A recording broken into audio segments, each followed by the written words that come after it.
ये लीजिए बहन जी, आपके 1 किलो आलू और ये आधी किलो गोभी। ये लीजिए पैसे।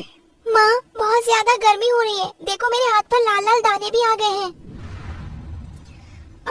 देखो गर्मी बहुत ज्यादा है ना, इसी वजह से ये दाने आए हैं। थोड़ी देर में घर जाएंगे तो मैं तुम्हें पाउडर लगा दूंगी, फिर देखना सुबह तक दाने कैसे ठीक हो जाएंगे। माँ, यहाँ जितने भी सब्जी वाले हैं उन सबके ये टेबल वाला पंखा है, हम भी टेबल वाला पंखा ले लेते हैं, फिर हमें भी गर्मी नहीं लगेगी। मैं भी यही सोच रही थी, टेबल फैन के लिए थोड़े थोड़े पैसे जमा कर रही हूँ, बस कुछ दिन और फिर हम भी टेबल फैन ले लेंगे। इतना कह भी आई कस्टमर को सब्जी बेचने लगती है कि तभी अचानक उसका तराजू टूट जाता है। हे भगवान, ये क्या हो गया? ये तराजू कैसे टूट गया? माँ ये देखो, यहाँ पर कितनी ज्यादा जंग लग गई है। हमारी टीचर कहती है लोहे की किसी भी चीज पर अगर जंग लग जाती है तो वो चीज बहुत जल्दी टूट जाती है। लेकिन बेटा, अब हम लोग क्या करेंगे? लोगों को सब्जी कैसे देंगे? वैष्णवी तराजू टूटने की वजह से काफी ज्यादा उदास हो जाती है। वैष्णवी कई सालों से सब्जियां बेच रही थी, इसलिए अब उसे सब्जी देखते ही पता चल जाता था कि वो कितने किलो की है। अपने इसी अंदाज से वैष्णवी लोगों को बिना तोले ही सब्जियां देना शुरू कर देती है। ये लीजिए आपके 1 किलो टमाटर। ये क्या, तुमने तो मुझे बिना तोले टमाटर दे दिए। बहन जी, मेरा तराजू टूट गया है, लेकिन मुझे सब्जियां बेचते बेचते अच्छे से अनुभव हो चुका है, इसीलिए मैंने आपका बिना तोले ही टमाटर दे दिया है। ये पूरे 1 किलो ही है। तुमने क्या मुझे पागल समझ रखा है? ये 1 किलो नहीं है, इसके अंदर और टमाटर डालो। बहन जी, ये 1 किलो ही है, मेरी बात मानिए। और टमाटर डाल रही हो या नहीं, या मैं किसी और सब्जी वाले के पास चली जाऊँ? कस्टमर को इतना गुस्सा होकर दूसरी सब्जी वालों के पास जाता देख वैष्णवी और टमाटर डाल देती है, जिसके चलते उस कस्टमर को कम पैसों में ज्यादा टमाटर मिल जाते हैं, जिससे उस कस्टमर का तो फायदा होता है, लेकिन बेचारी वैष्णवी का इससे बहुत नुकसान होता है। वैष्णवी सारी सब्जियां बेचती है और अपना टूटा हुआ तराजू ले अपने बेटे के साथ घर आ जाती है, चूल्हे पे खाना बनाने लग।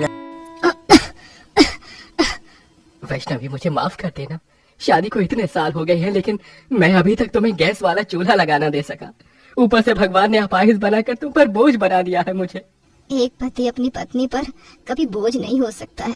मैं जानती हूँ आप अंदर ही अंदर बहुत ज्यादा तकलीफ में हैं, लेकिन एक दिन देखना आप जरूर ठीक होंगे और फिर से अपने पैरों पर चल सकेंगे। विनोद अपने खेत में सब्जी की खेती कर उसे बाजार में बेचता था। एक दिन विनोद की तरह बेच रहा होता है कि तभी एक लड़का तेज रफ्तार से गाड़ी लेकर बाजार में घुस जाता है। उस लड़के ने काफी ज्यादा शराब पी रखी होती है, इसलिए वो गाड़ी को ठीक से कंट्रोल नहीं कर पाता और सीधा विनोद के एक पैर पर चढ़ा देता है। आसपास मौजूद लोग विनोद को हॉस्पिटल ले जाते हैं। विनोद का इलाज तो हो जाता है, लेकिन सही समय पर दवाइयां न मिलने की वजह से विनोद अपने पैरों पर अभी तक खड़ा नहीं हो पाया था। अच्छा माँ, फिर लाओ मुझे भी दाना, मैं भी आज इन चिड़ियाओं को अपने हाथों से दाना खिलाऊंगी। वैष्णवी अमृता को कुछ दाने देती है, जिसके बाद दोनों माँ बेटी मिलकर चिड़ियाओं को दाना खिलाती है। वैष्णवी के खेत में एक बड़ा सा पेड़ था, जिस पर हर रोज ढेर सारी चिड़ियां आती थी, इसलिए वैष्णवी हमेशा इन चिड़ियाओं को दाना और पानी देती थी। ये 1 किलो आलू नहीं है, इसके अंदर तो अभी 4-5 आलू और आएंगे। और ये क्या, तुमने मुझे 1 किलो टमाटर दिए हैं?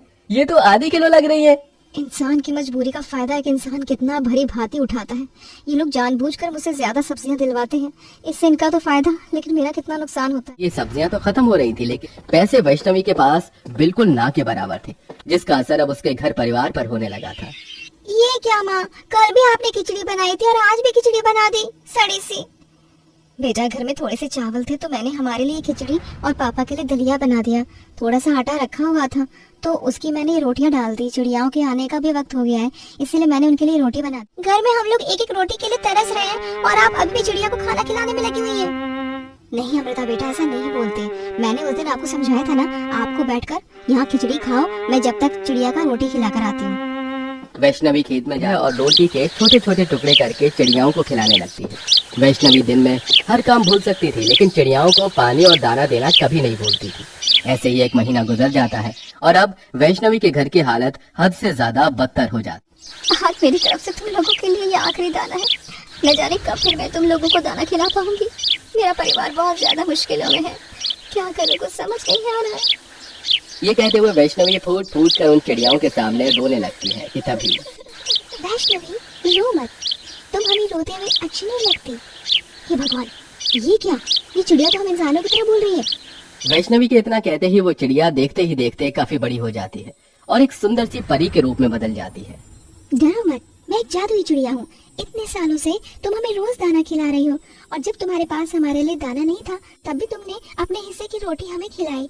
जब तुमने हमें कभी भूखा नहीं रखा तो हम तुम्हें क्यों भूखा रहने देंगे? मैं तुम्हारी कोई भी एक इच्छा पूरी कर सकती हूँ। बताओ तुम्हें क्या चाहिए? मुझे तुमसे ज्यादा कुछ नहीं, बस एक तराजू चाहिए। तराजू के आते ही सब कुछ पहले की तरह ठीक हो जाएगा। तुम एक बहुत अच्छे इंसान हो। अगर तुम्हारी जगह कोई और होता तो मुझसे सोना चांदी मांगता, लेकिन तुमने तो सिर्फ एक तराजू मांगा है। चिड़िया के इतना बोलते ही वहाँ देखते ही देखते वैष्णवी के सामने एक सुंदर सा तराजू आ जाता है। ये लो तुम्हारा तराजू, ये तुम्हारे परिवार की जिंदगी पूरी तरह से बदल देगा। इतना कहकर वो चिड़िया वहाँ से गायब हो जाती है। चिड़िया की बात तो वैष्णवी को समझ नहीं आती, लेकिन वो तराजू पाकर बहुत होती है और तराजू लेकर वैष्णवी घर आ जाती है। तराजू तो मिल गया, अब देखती हूँ क्या ये सही से तोल रहा है या नहीं। वैष्णवी तराजू को चेक करने के लिए जैसे ही 4 आलू उस पर रखती है तो अचानक वो 4 आलू 8 आलू में बदल जाते हैं, जिसे देखकर आइला, जादू! लेकिन ये हुआ कैसे? वैष्णवी उन आलू को निकालकर जैसे ही उस तराजू पर टमाटर रखती है वो टमाटर भी डबल हो जाते हैं, जिसे देख वैष्णवी उस तराजू पर जैसे ही कोई भी सब्जी रखती तो वो डबल हो जाती। इसे देख वैष्णवी बहुत ज्यादा खुश होती है। इसका मतलब ये कोई मामूली नहीं बल्कि एक जादुई तराजू है। ए जादुई चिड़िया, तेरा बहुत बहुत शुक्रिया। आज मेरे एक अच्छे कर्म मेरे और मेरे परिवार के इतने काम आया है। वैष्णवी उस तराजू को बाजार जाती है और उसी से ही सारे कस्टमर को सब्जियां तोल कर देती है। वैष्णवी उस जादुई तराजू पर जो भी सब्जियां रखती वो डबल हो जाती, जिससे वैष्णवी कम सब्जियां बेचकर ही काफी ज्यादा पैसे कमा ली और उन पैसों से अपनी बेटी के लिए एक बड़ा सा कूलर लेकर आती है। मैंने तो आपसे एक छोटा सा पंखा मांगा था और आप मेरे लिए इतना बड़ा कूलर ले आई। वैष्णवी के हाथ जादुई तराजू लगते ही मानो उसके परिवार की जिंदगी में एक नई बहार सी आ गई थी। ऐसे ही एक दिन इस तराजू पर सब्जी रखते ही वो डबल हो जाती है। क्यों ना मैं भी इसे हलवे की कटोरी को इस पर रख कर देखूं, क्या पता ये भी डबल हो जाए। अमृता जैसे ही तराजू पर अपने हलवे की कटोरी रखती है तो वो कटोरी भी डबल हो जाती है, जिससे वो सब समझ जाते हैं कि ये जादुई तराजू सब्जियों के साथ साथ कोई भी चीज को डबल कर देता है। जिसे देख वैष्णवी सब्जियों के साथ साथ खाने पीने की चीजें उस तराजू पर रख देती है और उसे डबल कर देती है। और सिर्फ कुछ ही महीनों में वैष्णवी अपने पूरे परिवार के लिए छोटा सा प्यारा सा घर खरीदती है और साथ ही साथ अपनी बेटी को एक अच्छे से बड़े से स्कूल में भी पढ़ा। और अब विनोद भी पूरी तरह से ठीक हो चुका था। इस जादुई तराजू की मदद से हमने अपनी जिंदगी तो संवार ली, लेकिन अब हम जादुई तराजू की मदद से अपनी नहीं बल्कि जरूरतमंद लोगों की मदद करेंगे। इस नेकी में मैं भी तुम्हारा साथ देना चाहूंगा। गर्मी को देखते अमृता विनोद खाने पीने की चीज, छोटे फैन और भी लोगों की जरूरत के लिए सारा सामान लेकर आते हैं और जादुई तराजू की मदद से उसे डबल कर सड़क, झोपड़पट्टी और रोड पर रह रहे लोगों की इन चीजों को देखकर मदद करें और ऐसे ही लोगों की मदद करते हुए हंसी खुशी अपनी जिंदगी जीते हैं।